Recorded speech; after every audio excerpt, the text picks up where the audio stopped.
مساء الخير كل متابعين قناة أسرار كهرمانة، أهلا وسهلا بيكم. مشاعر الحبيب في العلاقات الرباعية ايه ومشاعرك انت ايه؟ حاسس بايه في الوقت الحالي تجاهك؟ العلاقة واضح انها علاقة حب قوية كلها مشاعر.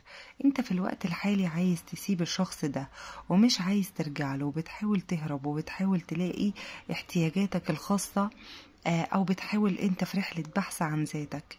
انت ممكن في وقت من الأوقات بتحس إنك منجذب أو مشتاق للشخص ده، بس بتحاول دايما تسيطر على العلاقة دي، والشخص ده هو كمان بيحبك بس هو بيعرف يتحكم في رغباته. بالرغم من إن طاقة الشغف قوية قوي عنده.